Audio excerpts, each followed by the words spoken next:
দেশে জ্বালানি তেল নিয়ে দেখা দিয়েছে নানামুখী সংকট। তেল বিক্রিতে সীমা নির্ধারণ করে দেওয়ার পর এবার ডিপো থেকে কমানো হয়েছে সরবরাহ। সিরাজগঞ্জের বাঘাবাড়িতে বৃহস্পতিবারের তুলনায় রোববার সরবরাহ হয়েছে অর্ধেকেরও কম। অন্যদিকে দেশজুড়ে অধিকাংশ পাম্পেই মিলছে না জ্বালানি তেল। সংকটের মুখে পরিবহন আর কৃষিখাত। বিস্তারিত রিপোর্টে।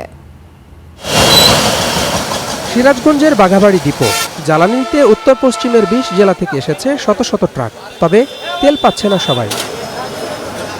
দুদিন সাপ্তাহিক বন্ধের পর রোববার সকাল ১০টা থেকে শুরু হয় জ্বালানি সরবরাহ, তবে চাহিদার তুলনায় মিলছে অর্ধেক।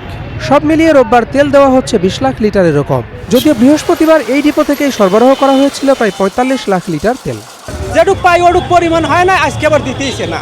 আমি টাঙ্গাইল থেকে আসছি, আমি সর্বশেষ তেল পাচ্ছি ৪ তারিখে। পেট্রোল এবং অকটেন পাইছি, ডিজেল দেয় নাই আমাদের ৪ তারিখে। ডিজেলের জন্য আসছিলাম, দেয় নাই। আজকে হলো ৮ তারিখ, ৮ তারিখেও আমাদের কোনো তেল দেয় নাই, বলে যে আপনাদের নামে কোনো কোঠা নাই। আমরা ৫ তারিখে তেল পাওয়ার কথা ২ গাড়ি, আমরা পাইছি ১ গাড়ি। এখন তো আমার পাম্প বন্ধ হয়ে আছে। এখন আজকে তেল নিতে আসছি, বলতেছি আপনার আলোট আসে নাই। এই মৌসুমের সময় কৃষকরা তেল না পাইলে, আমরা যদি না পাই কৃষকদের দিতে পারবো না, এবং কৃষকরা ধান ও ইরি আবাদও করতে পারবে না। এদিকে ডিপো থেকে সরবরাহ কমলেও খুচরা পর্যায়ে চাহিদা এখনো তুঙ্গে। এতে দেখা দিয়েছে তীব্র সংকট। অধিকাংশ ফিলিং স্টেশনের সামনে ঝুলছে অকটেন নেই, পেট্রোল নেই লেখা সাইনবোর্ড। বিপরীতে যেখানে তেল আছে সেখানেই যানবাহনের দীর্ঘ সারি। একটু পরপরই এবং তেল নিয়ে মনে করেন রাখিয়ে দেয়, ঘরে রাখিয়ে আবার আসে তারা।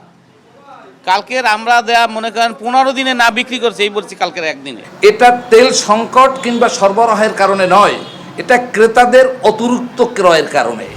এর সঙ্গে যুক্ত হয়েছে জ্বালানি তেল পাচারের শঙ্কা। তাই চোরাকারবারি ঠেকাতে সীমান্তগুলোতে কঠোর অবস্থানে রয়েছে BGB. Hasibur Rahman, star news.